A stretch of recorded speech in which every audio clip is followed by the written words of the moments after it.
Good day. Welcome to the early 20th century Barkerville, Chinatown. My name is Zeng Foo Ling. You can call me Foo Ling or Florence. My father, Mr. Zeng Kuan, is co-owner and accountant of Guang Li store right here.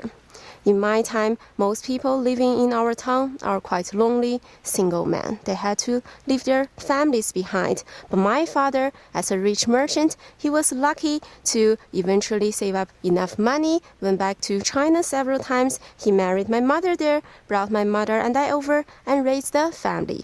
Here is a photograph of my family. Right in the middle, my father, Zeng Kuan, my mother, Zeng Houxi. This is my little brother, Ba Lo, and this one is, of course, me. We live in the big house right behind Guang Li store. You're all welcome to visit if you come to Barkerville one day. And if you'd like to know more about my family stories, come find either myself or my mother, Mrs. Zeng. We're happy to share with you. So I think you all want to learn something about our Chinatown. It started in 1863 and took a good shape in 1864, 1 year after the town's European section was well established. Back to the late 19th century, more than 80% of Chinese immigrants in British Columbia gathered in North Cariboo, with Barkerville as one of the 4 major Chinese centers. The other 3 are Cornell Mouth, Cornell Forks, and Stanley. In the late 1860s, the heyday of first gold rush, there were 5,000 to 8,000 Chinese people in this area. Together, they made up more than half of the population here. We're now standing right in front of this arch, the reconstruction of the original one built up by the Chinese community in 1869 to welcome British colony governor Sir Anthony Musgrave's visit. Here is the photograph of the original arch. So days ahead, our Chinese community got ready, cleaned up the main street, decorated their stores, I even prepared a welcoming speech in English and put up this arch with beautiful flower and leaf decorations. There are also banners and couplets bearing Chinese characters and welcoming phrases. This reconstruction, not as fancy as the original one, but still it has its own significance. The 6 characters up there, 欢迎到 Cariboo, means welcome to Cariboo. At that time, Cariboo was Barkerville's another name, especially to the Chinese people. And in your time, Cariboo refers to the whole area where Barkerville is included. So everyone, welcome to Chinatown. Do you know from which part or province of China all the early Chinese immigrants came from? Let's take a look together. The map of China. We all came from this southern province called Guangdong. A good way to remember my home province, it sort of looks like a fried chicken leg, the drumstick. I'm sure you all enjoy our delicious, famous Cantonese food very much. And within Guangdong, people who joined Gold Rush to America came especially from this tiny triangle area down south between Macau and Hong Kong. It's called the Pearl River Delta, which consists of 13 counties plus Hong Kong and the capital city, Guangzhou, also known as Canton. Thus, we are referred to as Cantonese people who speak Cantonese. But it's good to let you know Cantonese is not the only language spoken in Guangdong province. There are many other dialects and they can be all quite different.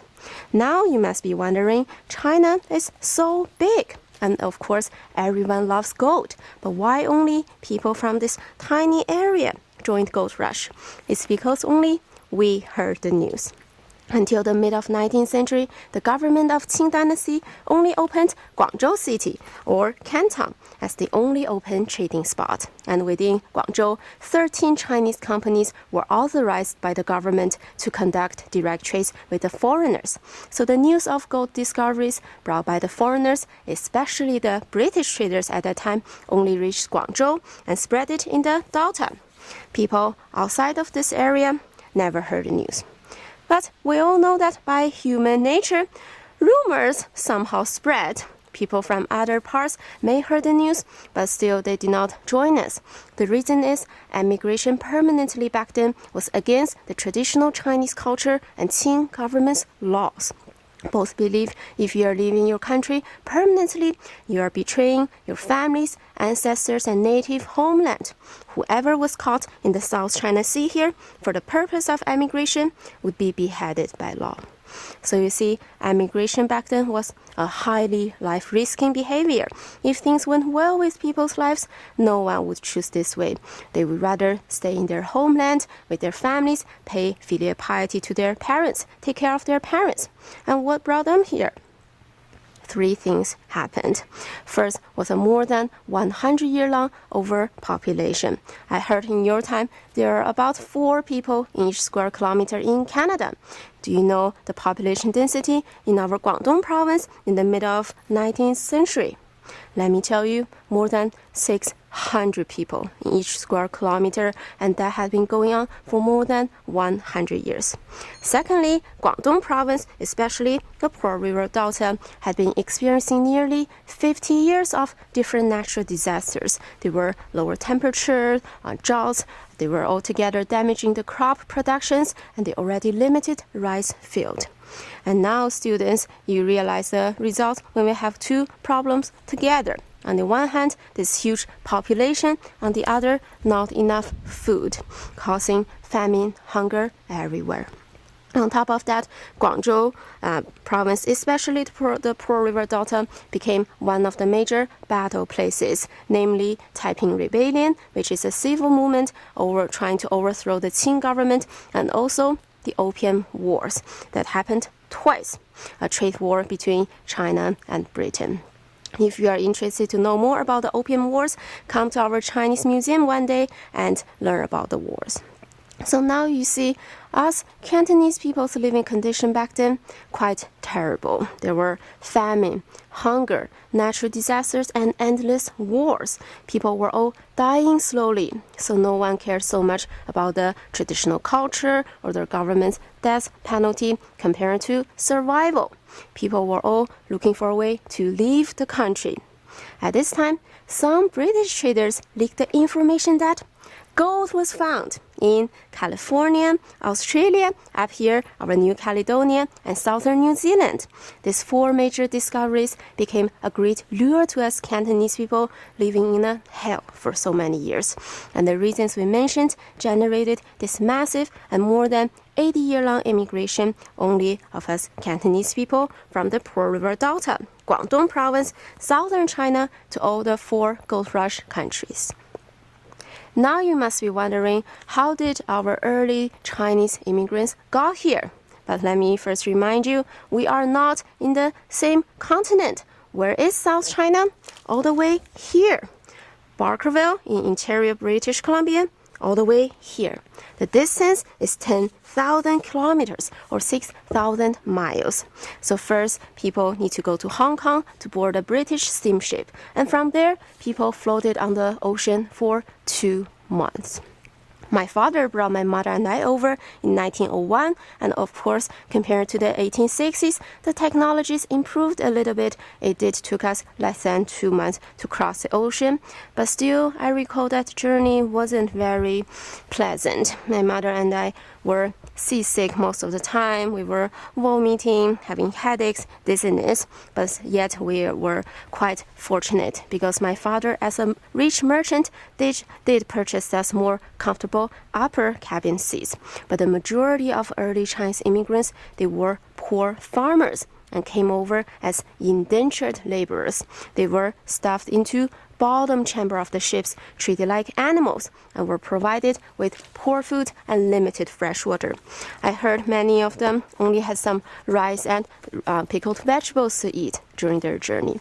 And here you can get an idea of people's living condition on the boat for that 2 months. Can you imagine that? Because of this, in each shipment of Chinese immigrants, at least 15% of them never saw the coastline of North America. They died during their journeys and were thrown into the ocean to feed fish. Chinese people call these ships floating hell. After finally arriving at Victoria Harbor, those still alive would be carried by ferries to New Westminster. From there, people are on their own because the Cariboo Wagon Road didn't start the construction until 1865. And even though later the road is completed, if you are taking a stagecoach, one-way ride is very expensive. So many people decide to walk. First, they need to purchase, of course, some food and supplies from New Westminster, load it in their luggage bags and shoulder sacks over there, and then carrying the shoulder sacks, the man walked for another 2 months. Through icy rivers, snowy mountains, dark forest. You can tell by the time people finally got here after a 4-month-long journey. They were all very exhausted and many were ill. The shoes they are wearing, made of cotton or straws, all falling apart, broken. But at least our Chinese pioneers saw something that cheered them up a little bit. They saw a town has been built up already. The European town took a good shape a year ago. Now the people can finally go get some food, take a shower, have proper rest, recover themselves, get ready to find gold, right? If that was the case, why didn't they settle down directly in the existing European town? Instead, our pioneers spent more than a year to build our own town on this part. We need to talk about the reasons from both Chinese and European people's perspectives. You see, from the very beginning of gold rush to California, many European miners disliked our Chinese miners to stay with them. First reason is discrimination. I'm sure we're all aware of it, and nowadays we do not think that was right at all. So it would start from prejudice, cultural misunderstandings, laughing, making fun of the man's different look, the hair, the cute, they call it Chinese pigtail, the clothes they wear, food they eat, language they speak, traditions they practice, to physical attacks, bullying, hating the man. And it would go as far as murder. My father went to the United States to work at the age of 16. He experienced many things, and as I grew up, he told me some very sad stories. If anyone dares to look for gold by himself, very likely to be robbed or even murdered. And that is in fact one of the reasons Chinese people prefer to stay together as a group to take care of each other. Another reason our European neighbors disliked us was something else besides discrimination, but it's a very important factor here, which is, you guessed it right, we're all here for the gold. We're all competing with each other. On the one hand, European miners witnessed our Chinese miners worked very hard, day and night in the gold field, but they had no idea how much gold we were getting because we never leaked this type of information to our European neighbors, especially during the first 2 decades. I think it makes sense, right? We don't want to share our balance in the bank accounts. But this made our neighbors, they thought we were hiding things, being secretive, not sharing, being open. They felt uncomfortable. Also, they witnessed no matter how much gold our Chinese miners dug out, we hardly ever spent any single penny in their stores. When people need to purchase things, they come to our Chinatown stores, for example, my father's business. And when people need to send money home, we did not go through European Town's banks, the SA office either. Again, we turn to Chinese merchants. Chinese companies did open up branches across from the ocean in different continents, and when goods and supplies are being transported, that's how people got their money and letters sent home. So you see, our European neighbors complained, "You are not contributing to our town's economy at all. Why do we allow you to stay in our town?" So we built our town on this part. But from our Chinese pioneers' perspectives, we in fact wanted to have our own town built up no matter what they think about us. We did not care if our European neighbors liked or disliked us. You see, we talk about safety reasons and convenience of visiting Chinese businesses. There are other reasons. Culturally, we have this deeply rooted pride of China's unique 4,000-year-long non-broken civilization and history. We have amazing music, art, literature, fashion, cuisine, architecture, technologies, Chinese medicine, and all that. After coming here, what did people see? Do you know how early Barkerville looked like before? Let me describe to you. It was mud and animal feces on this main street, washed by the water to the other town. The animal dungs are not being cleaned up regularly. It did not smell very good. And why is it so muddy on the streets? Besides the heavy rain and snowfall seasons, the trees uphill were all cut down by people. For what? You're right. For mining, for firewood for winter, and building the cabins and buildings here. What type of cabins people built? They weren't as pretty like nowadays in a provincial park. They were quite rough and ugly. And what type of people on the street? Are they ladies and gentlemen who are well-dressed, well-mannered, from upper social class? They were European miners that had been unshaven and showered for weeks. Seeing a town like this, I don't think our pioneers were ready to assimilate into this superior civilization. So we built our own town on this part, keep practicing our own traditions, and live the lifestyle we prefer. Also socially, we have high appreciation to families and ancestors. Even if many men had a chance to leave the country, they still would like to go home one day. Their families are all waiting for them. They are only here for gold, to work as temporary laborers. Everyone had the same hope: get rich, quickly return to China. How do we know that? We saw people put up signboards, couplets like this all around their houses and cabins that says, get rich, return to China, make money, return to China. When they were young, they would work in the gold fields for 10 to 20 years, save money, send it home to support them. When they get old or sick, they return home, and if unfortunately they die here, their countrymen would ship their body remains back home.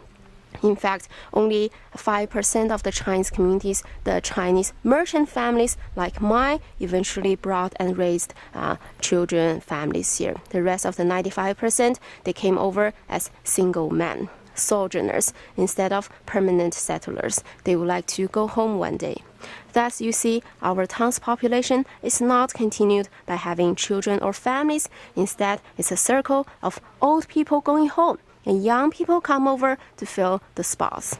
And the reasons we mentioned, safety, shopping reasons, family reasons, money reasons, culture reasons, determined our Chinese people do prefer to have our own towns built up in the older 4 gold rush countries.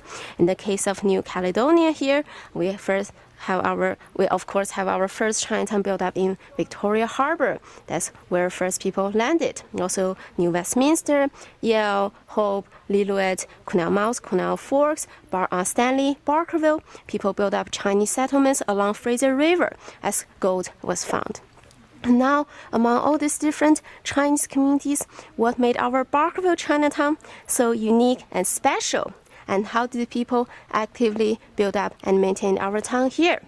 Before we answer this question, if you take a look around, you might be wondering, is this a real Chinatown?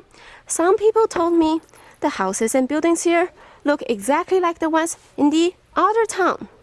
Why didn't Chinese pioneers build Southern Chinese architecture? Instead, for example, my family house, my father built this log cabin with the pointy rooftop. You're right, very good. The snow. Here in Barkerville, we have 7-month-long cold, harsh winter time. But again, do you remember where are we from? Let me show you again. South China is in the subtropical area. It's hot summer every month. Before coming here, I was always in my pretty silk dresses and garments. After coming here, you see I'm wearing much thicker clothing, fur, I have my gloves, boots, and all that. Many things had changed in people's lifestyles, including adopting local architecture to survive.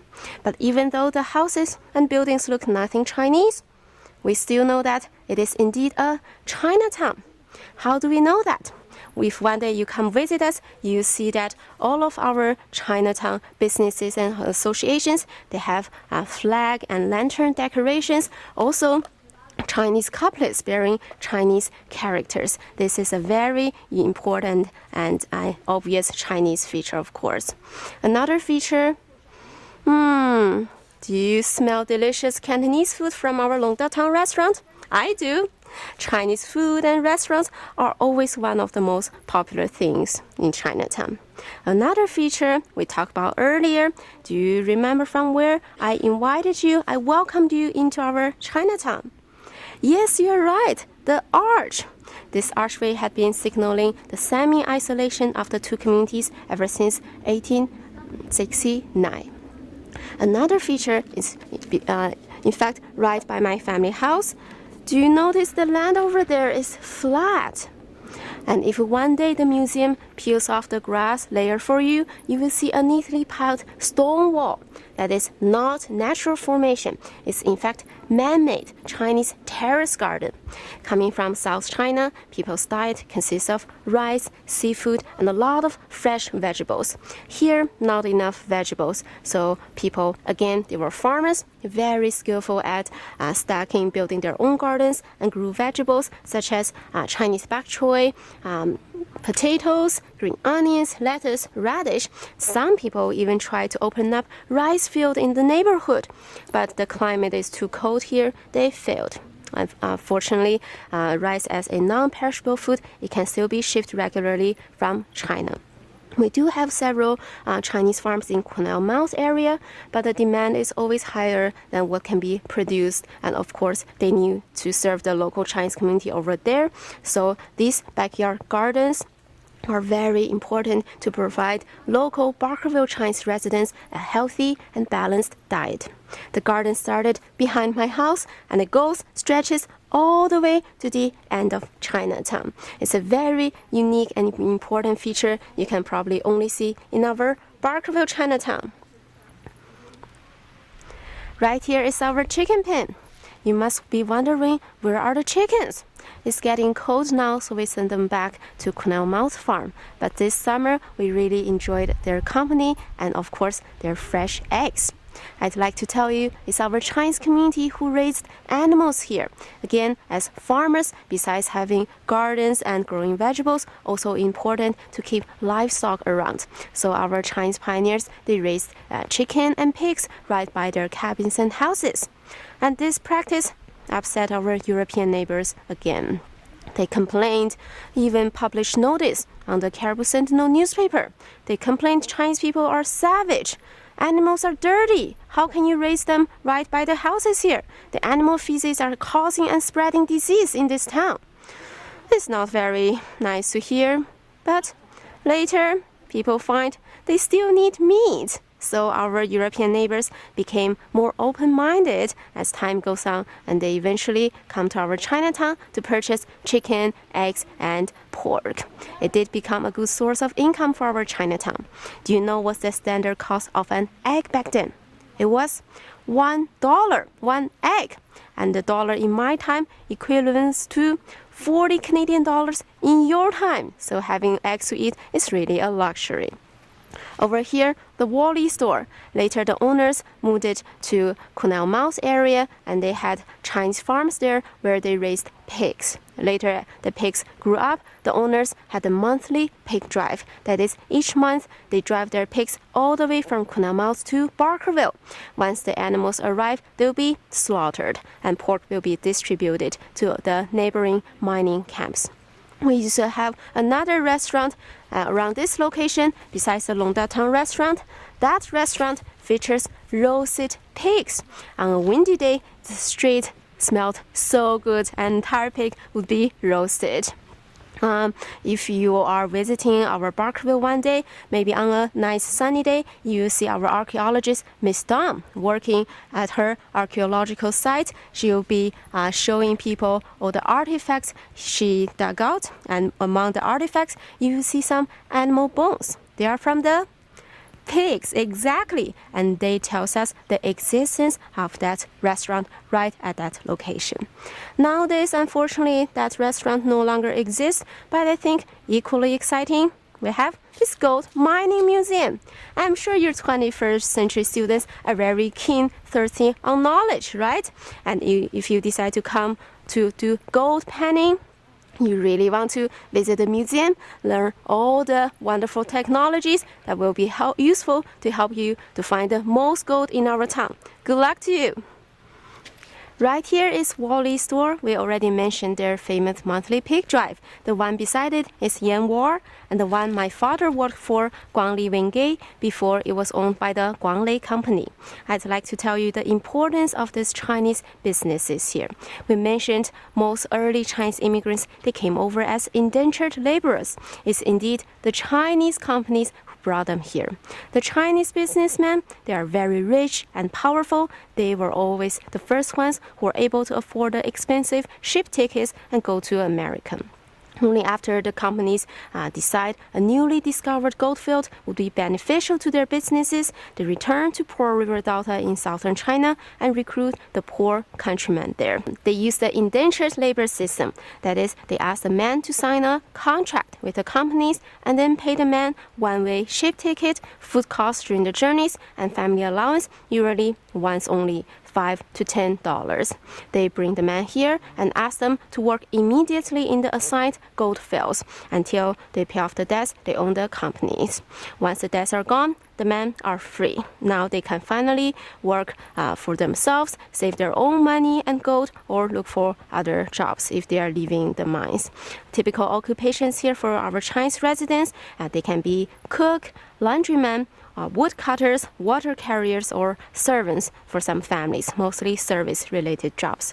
So you see, it's our Chinese businesses who brought our early Chinese population here, and they are in fact founders of our Barkerville Chinatown.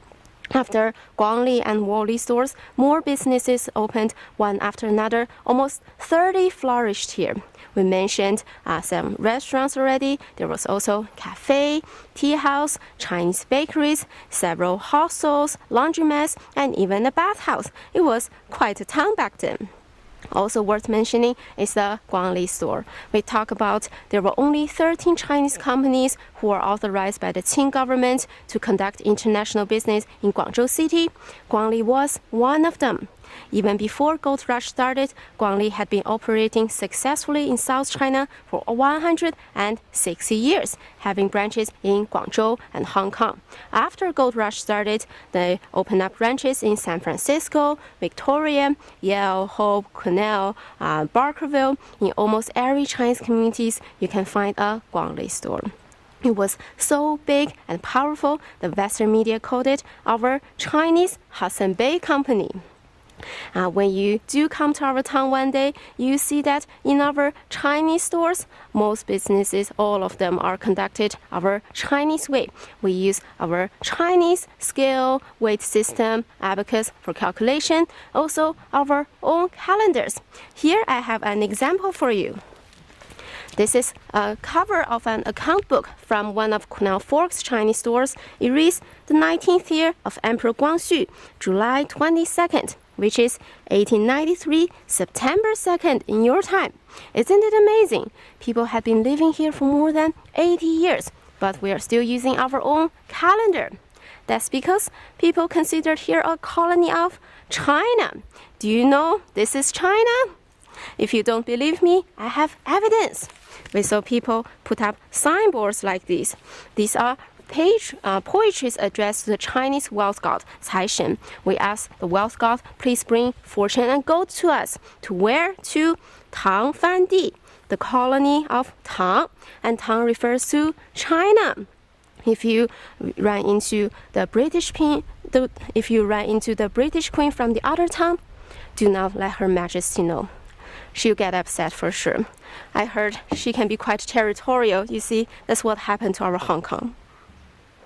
So you see, financially, this so-called colony of China is so-called, not official. It's governed by the rich and powerful businesses. Social-politically, by several associations. Most of them are clan associations for people bearing the same family names, or district associations, people from the same county or hometowns. But the most important one is a Hongmen society in Jigongtang, known as Chinese Freemason.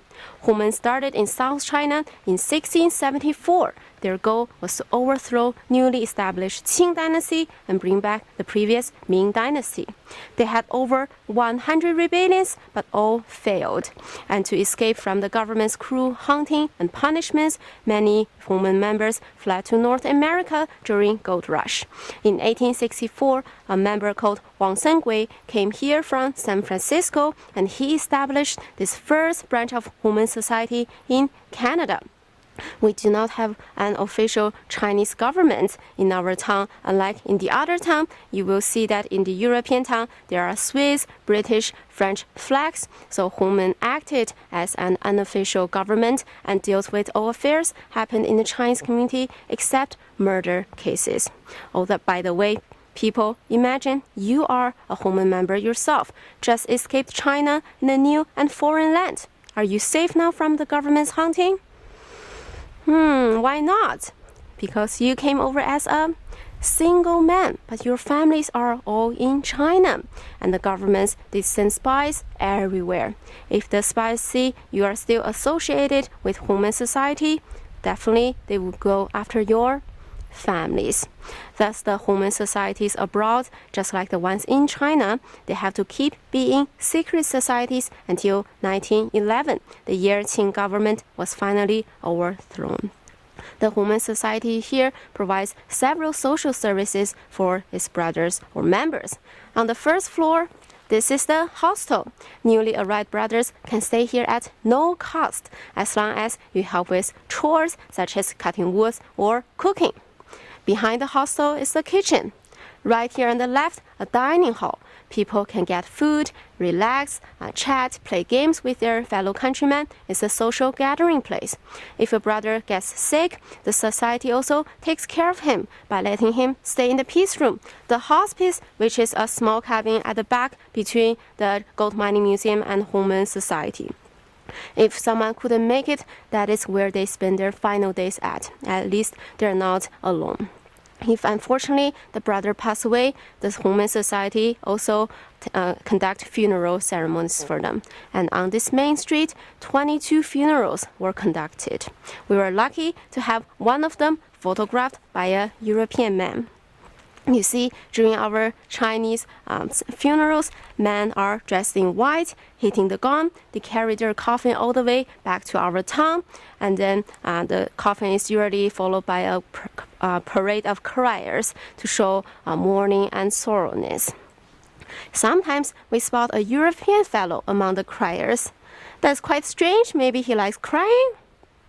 I'm sure he had other reasons. Afterwards, everyone would be given thick red pocket money for their service and a banquet waiting for them. I'm sure that man got some fortune out of this. And this European fellow, in fact, he died and was buried in Barkerville in the new Catholic cemetery. If one day you go visit the cemetery, you will find his graveyard, and you will find, quite strangely, his gravestone looks very beautiful because he also came over as a homeless single man. Who did that for him? That's because that beautiful gravestone is given by our Chinese community to thank his service and friendship to us. After funeral ceremonies, Human bury their deceased brothers in the old cemetery, which is on the way to Richfield. And in 10 years, Human sent people there again. This time, they exhume the bones of their deceased brothers, carefully pack it in a jar or pillowcase, and transport it to Victoria Harbor. From there, all the bones are ready to be shipped back home. Their families will be waiting and reclaim the bones of their men and rebury in their ancestral graveyard. Now the men are finally home after 10 plus years, no longer homeless ghosts. You see, very important social and cultural services provided by Human from the 1860s to 1910s. We mentioned in 1911, Qing government was finally overthrown. Now we have this global spanning association who just fulfilled their main central purpose. But what do we do now? Are we useless now? Depends on where you are. I heard in Hong Kong, they went to a direction we're not too proud to talk about. But the ones in North America, they kept being benevolent associations, keep providing services to local Chinese residents and immigrants. And when Japanese army invaded China, women societies abroad fundraise money, send it home to support them. Even though they are no longer in China, they still care about their native homeland very much. In 1945, to better fight for the rights of local Chinese people, it became a political party. If you read the red banner upstairs with the golden characters from right to left, 中国红门急公党分部, the branch of Chinese Hongmen Zhigong Party. The party considered Barkerville Chinatown their birthplace. And this building, which is part of their original Hongmen society here, their ancestor temple. We still have your 21st century Hongmen members coming here, for example, from Fort George, and they would go upstairs occasionally to pay respect to their ancestors' temple. And now people, you see why this building is so important that the federal government of Canada decided to announce it a National Heritage Building 11 years ago in your time. It's the only one out of the 124 historic features we have in our town, and that is recognized by the signboard on the right side of the building. So far, we talked about several features of our Barkerville Chinatown. You see right here, our Chinese Terrace garden is still with us as we walk by our town, our powerful and rich Chinese businesses and companies, our Chinese restaurant, Women's Society. Next feature is, of course, the people ourselves. You see, as a Chinese girl, I'm in my traditional Chinese clothing. When you see other people on the street, wait a minute, why is the street so empty? We talk about there are 5,000 to 8,000 Chinese people, right? People are too hardworking. They are all still in the gold fields. That's why you do not see them today. And some of the merchants are in their stores, but some of them are on business trips. That's why you do not get to meet my parents today. But you may see more Chinese people in the evenings and our Chinese festivals. People smoke Chinese cigarettes, and when they feel like relaxing or have some games, they play Chinese gambling games such as mahjong, fantan, and Chinese lottery. You might see them playing right here in the Mingyitang, and there's a little sign under the number that does tell you this is the gambling house. But I'd like to tell you, initially, this Mingyitang was established as a sworn brother association to worship, friendship, and loyalty. How did the Sworn Brother Association become a gambling house? It's just that all the businesses and associations here, including Women's Society, provide both gambling and opium smoking services. You must be wondering now, these aren't good things. It's bad for people's health and won't help them to save money, return home. Why did people do such things?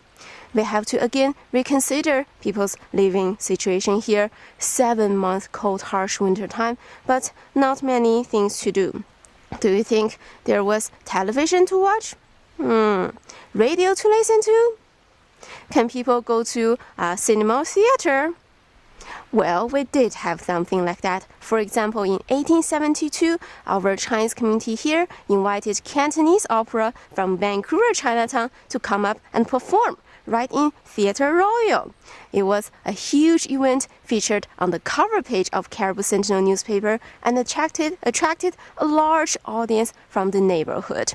But things like that is indeed a luxury because, of course, the time, money, and efforts that need to put into. Can people read a book or newspaper? That's quite a decent thing to do, right? Well, we have some books in my family house because we were homeschooled by my mother. But the majority of Chinese residents here, they were farmers, never educated, they were illiterate.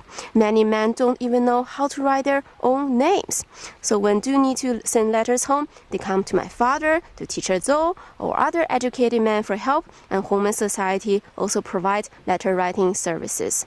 So you see, not many things to do, people turn back to gambling and opium smoking.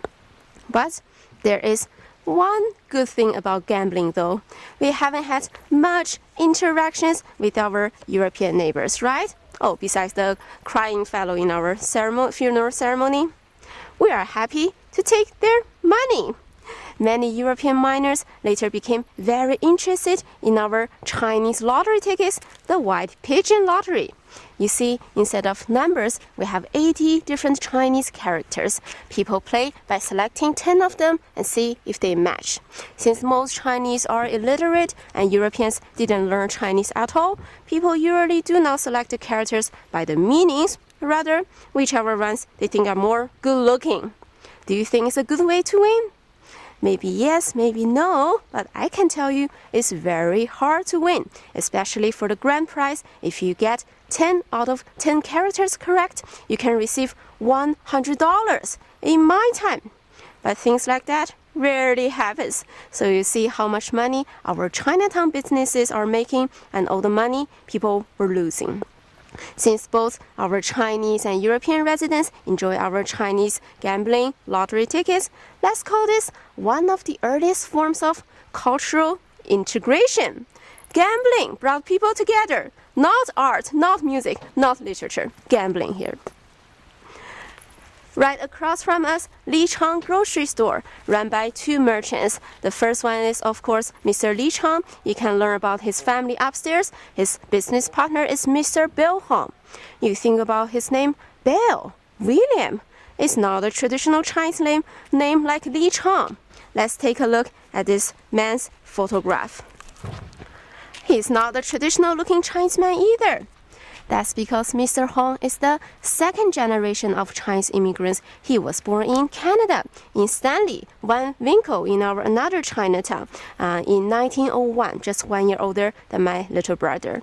He went back to China to receive education when he was a teenager, and when he grew up, became an active leader of our Chinese community here. But as a second generation, his ideas are quite different, modern, innovative compared to the first generations, his father and his uncles, because later he and his three sons, they never joined our Hongmen society. That's what the majority of the Chinese residents here did. Instead, they all became members of the European Freemason in the other town. At the age of 22, Mr. Hong got married, and 3 years later, in 1926, brought his wife and children back to Barkerville. They lived upstairs with Li Chang family. If you visit it, you see there's a family of 3 children, another with 5, and there are also 4 adults. It was quite crowded. While being here, Mr. Hong had 3 major businesses. First, of course, with Mr. Li Chang, they opened up this grocery store. Also, they opened up a cafe together. It was, in fact, right across from the Long Dak Tong restaurant back then. He also purchased 2 trucks and operated the first public transportation here, all the way from Canal Mouth to Barkerville. It was very convenient for our community members. And in 1930, Mr. Hong purchased the Slow Creek hydraulic mine. He hired both Chinese and European residents to help him. If you think about it, I'm sure you studied in your history class what was happening in the 1930s in Canada. The Great Depression, exactly. The unemployment rate was soaring high, but this gentleman is constantly hiring locals, no matter you're Chinese, European, or indigenous. He's providing jobs to all the local people, so it was another great community contribution. And Mr. Hong was able to successfully operate the mine until 1970. He retired. But this innovative fellow is not quite done yet. How do you even impress people more? You want to write a book about yourself, and that's what he did. In 1978, Mr. Hong published his memoir titled "And So That's How It Happened." The recollections of first-person interviews counting the gold mining history in the Cariboo region, all the people he encountered, all the places he went to, including Stanley, Barkerville here, Soda Creek, Mosquito Creek. You can see how valuable this first-person memoir is for our 21st century museum curators and archaeologists to restore our town, because there were thousands of people who came during Gold Rush, but they did not write down what had happened, probably because people were illiterate, so no journal entries, diaries, or family letters being left behind. And it's Mr. Hong. Because of him, those men's life stories and names are mentioned. Otherwise, they will be all gone. Because of this and his other major community contributions, Mr. Huang and his descendants are still highly respected in our area. This building has a signboard I'm sure you can all read. Washing and ironing. Why do you think we have an English signboard in a Chinese laundry store? You got it right. But don't be mistaken, the European ladies from the other town, they're not lazy. Mrs. Hodgkinson is always the first one to get up in the morning to do all the laundries. It's just that you have to think about what type of laundry the ladies are receiving. Clean clothing like I'm wearing? They were miners, dirty, stinky, heavy clothing they had been eating, sleeping, wearing, working in for months. The ladies always complain to me, Fu Ling, I'd rather burn their clothes in my stove.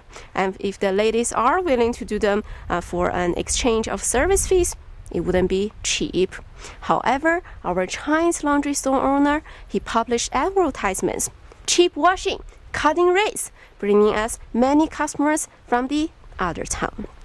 Later, due to high demand of washing and ironing services, we were in fact allowed to have a Chinese laundromat opened in the European town. That is where Pioneer Clothing is standing at nowadays, which is right by the Blanca Photography Studio. Right here, Segregated Chinese herb medicine store. In my time, most people only believe in Chinese medicine in both theory and practice. So our Chinatown founders, the businessmen, they opened up a Chinese herbal store to serve our community here. But later, we also have several European patients visiting us. The reason is, before the 1930s, there was no antibiotics in the Western medical world, such as penicillin. However, our doctors had been discovering plants bearing antibiotic functions as early as 1800 years ago. Imagine you are a miner. During work, you got your arm or leg wounded. It's infected now. You go to see Dr. Watt over there. What would Dr. Watt do? Yes, cut it off with a saw. But if you are lucky enough to have a Chinese friend, maybe your friend would recommend you come to see our doctor for a second opinion, and hopefully your limb would be saved. Now across from us, you can see more clearly our Chinese terrace garden feature. It's believed there used to be as many as 7 layers. And also, very possibly, the herbalist store also used the garden to grow herbs. However, we still haven't found out what type of herbs specifically were being planted. It's still under current research. Hopefully, if you come visit us one day, the research will be done. The entire garden will be restored. It will be so wonderful. So far, you must have realized as time goes on, there are increased communications and interactions between the two communities, not as isolated as before. People, our European neighbors, come over to do their laundry, visit our doctor. When they crave for Chinese food, they come to our restaurant. Also play some Chinese gambling games. Children like you visit us on a regular basis too. What brought them here? As simple as free candies. The men here, they're lonely with their children and families leaving behind, so they're being kind and generous for the local children here by giving them free candies. My father likes to do that too. And some people took one step further by deciding to move and live in our Chinatown. In this building resided our first European neighbor, a German lady, Mrs. Jeanette Hauser. Her husband, Mr. Hauser, passed away in the late 19th century, and Mrs. Hauser moved here and lived until 1933, the end of her life, at the age of 90. Mrs. Hauser never left this part of town, and you must be curious what brought her here? Well, come to our town one day and have a personal conversation with Mrs. Hauser. Maybe you learn something about her. This is the last feature of your 21st century Barkerville Chinatown, a cabin for Chinese miners to stay in wintertime. In summer, people of course can live in the mining camps around where they work, but winter is getting very cold. People either saved up enough money to went back south to Vancouver, Victoria, New Westminster, Chinatown, or they simply move back to the commercial center right here in Barkerville. You see, compared to my big family house, this building is rather small. There are several bunk beds inside. It's believed yearly 2 men stay on the one bed to keep warm. I feel very fortunate. I have my own bed and I just share my bedroom with my little brother. But this is indeed how most Chinese residents' living condition is like. You see, not a lot of privacy or personal space. So people, I have taken you to the end of our town.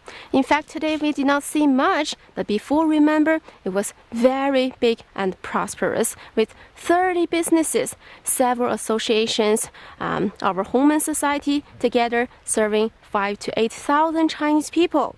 According to Mr. Bill Huang's memoir, his hand-drawn map, there would be all buildings and cabins side by side on this main street. It wouldn't be so many gaps in between. There was even a back street filled with more businesses and associations. However, by the late 1940s, most of these are gone. The only business remaining is a Lichang grocery store run by the Hong family, and the people living here dropped to only a few very old Chinese men who are unable to return home. Even the Hong family went to Wells area to live. What do you think caused this sad ending? You're right. We are in a gold rush town. When gold run off, people leave. But there is another reason. The Canadian government's negative policy towards Chinese immigrants. Starting in 1885, a fee was collected only on Chinese immigrants, which is the head tax. It was back then the average daily salary for a European man. It was $1 one day, and it became legal to pay a Chinese man the same amount of work he does, half of it. The fee was $50. In 1901, the government decided to double the fee, and that is in fact the year my father brought my mother and I over. He had to pay $200 for us. I still have my head tax certificate. Well, as a rich merchant, he worked hard and managed to pay off for us, but for many other people, it's becoming very difficult. 3 years later, in 1904, it became $500 per person. Impossible to bring over your entire family when you have your wife, your children, your parents. So many people, they have to go back to China. In 1923, no matter how rich you are, you cannot come over anymore because of the Chinese Exclusion Act. Remember, our town's population is sustained by a model of old people going home, and young generations, their son and their nephews come over and fill the spots, and now the young people not allowed to come here at all. Of course, our Chinatown's population significantly dropped. Not enough people here, the businesses, they have to shut down or move to other towns, and that's how eventually our Barkerville Chinatown became a ghost town. That is quite sad. But I can tell maybe things are getting better in your time. I can tell the government, they finally apologize. It's the signboard right by our archway there. You should take a look when you visit us one day. Even though it's made quite recently, 5 years ago in your time, I'm glad it's being made, the apology. And I also can tell the society nowadays is more tolerant, open-minded, and culturally diverse. My grandchildren told me in my dream, of course, they are more proud to call themselves Canadians. So thank you for taking a walk with me. Hope to see you in Barkerville one day.